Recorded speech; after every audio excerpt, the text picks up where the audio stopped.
think part of Marvin and Mary Leonard's legacy, and they gave a lot of things to this community in so many ways, but I think probably the most important legacy that Marvin and Mary Leonard gave to Fort Worth, Texas was Marty Leonard.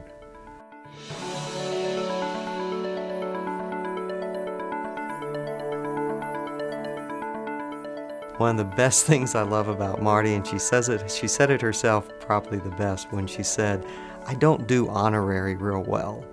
She's not really an honorary type person. When she's in it, she's in it. She's just a very, very strong person. Her faith is so important to her. And she lives out that faith in her commitment and her moral principles, and she's unbending. I think Marty's ability to relate to the President of the United States or to a fellow mowing her yard is a unique talent. I think she is a true Texas lady. She is strong, she is smart, and she is passionate about the things that she believes in. I appreciate her candor. You always know where you stand, that what you see is what you get. And so often we think of people as being visionary, but when it really comes down to implementation, they rely on others to do so. Marty's got that unique skill of being able to do both. She can be a visionary and an implementer of the vision at the same time. I would suggest that her philanthropy with her time is more significant than her philanthropy with her money. Because Marty, when she gets interested in something, she gets really interested in it, and she brings an incredible amount of skill and ability to it. It's one thing to write a check, and it's another thing to roll up your sleeves and go to work and write a check. Being her younger sister and following her all the way through school and coming up, she's a tough act to follow. She's one of the most loyal friends that I've ever known, and that loyalty means that she keeps up with a friendship, and friendships are meaningful to her. So she's a friend that adds to your life. But also, I said, it's just, if you talk to her friends, she has friendships that go back to when she was a schoolgirl. They're very, very strong and lasting friendships. If she's your friend, she's your friend. And that's something that is hard to find in today's world. It's kind of like doing deals on a handshake. That's kind of the same kind of trust you have for someone like Marty Leonard. Marty, believe it or not, has been on our board of directors for 51 years. And during that time period, she has demonstrated again and again her passion and commitment for helping kids and families in this community achieve hope, happiness, and success. I think she sees the face of Jesus in everyone in need. There are two people that I think have been the most influential in her life. The first is St. Francis of Assisi, and his love for the least and the lowest, and his love for God, and his love for creation, and her father.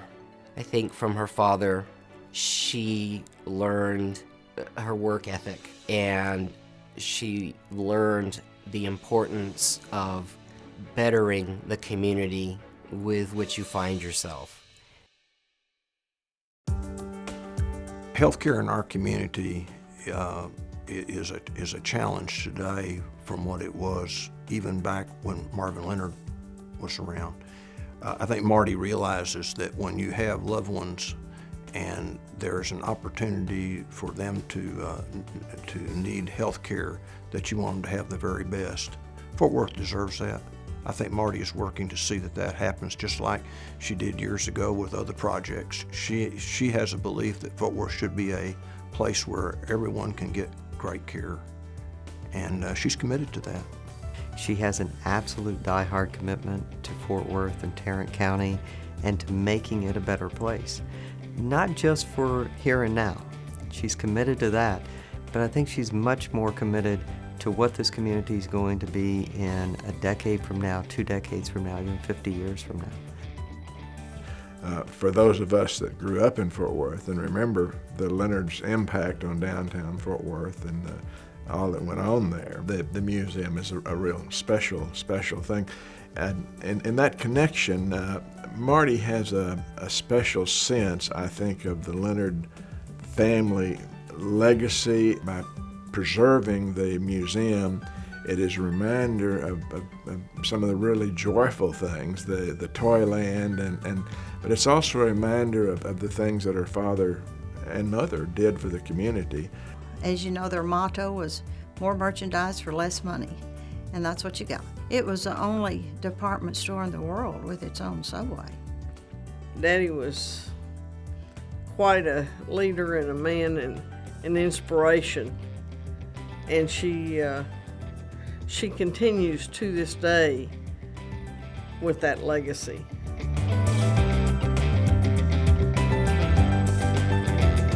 Well, of course, I always knew that Marty was a very fine golfer. She had started playing when she was about 3. And I've always thought Marty could have turned pro if she wanted to, but that was not what she wanted to do. She thought about playing on the golf tour, but she decided that that was not really her interest to do. But she was one of the top amateurs.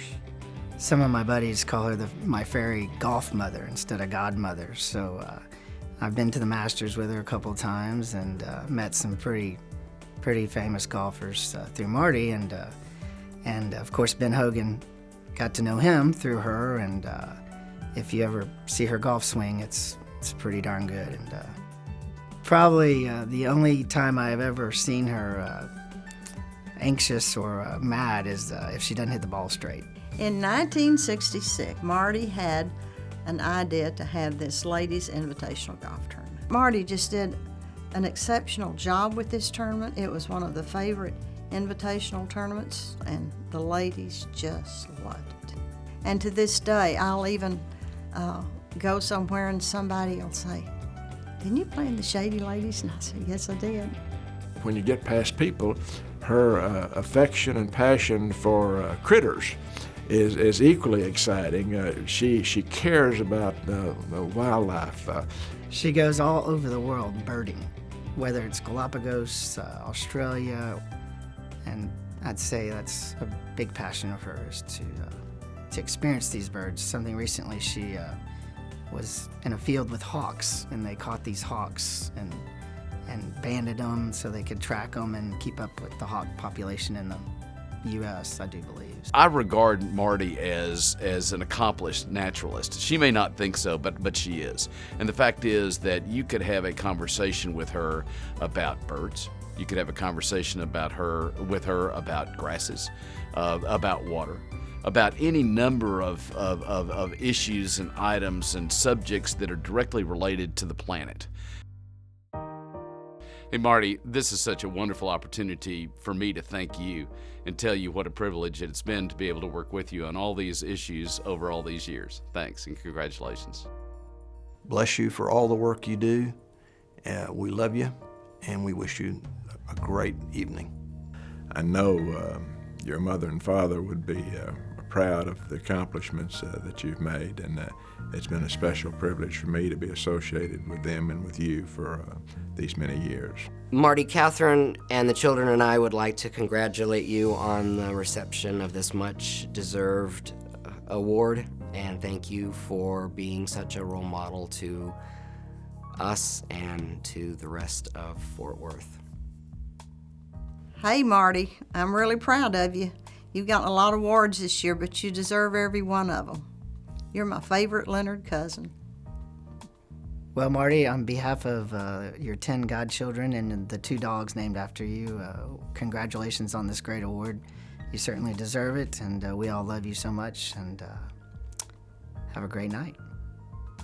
Marty, thanks for letting us honor you, and thank you, seriously, thank you from the entire community for all that you've done.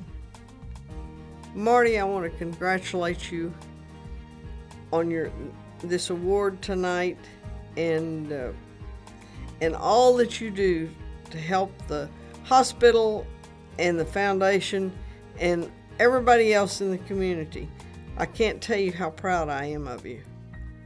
You are truly a great Texas woman, and we are all delighted to be able to benefit from your wisdom, from your leadership, and from your grace. It is my honor to congratulate my friend Marty Leonard on receiving this important honor. To describe Marty is to describe a dynamic, thoughtful, humble, awesome woman. Marty, I appreciate your friendship, and I appreciate the example you set in the service to others. God bless you, my friend.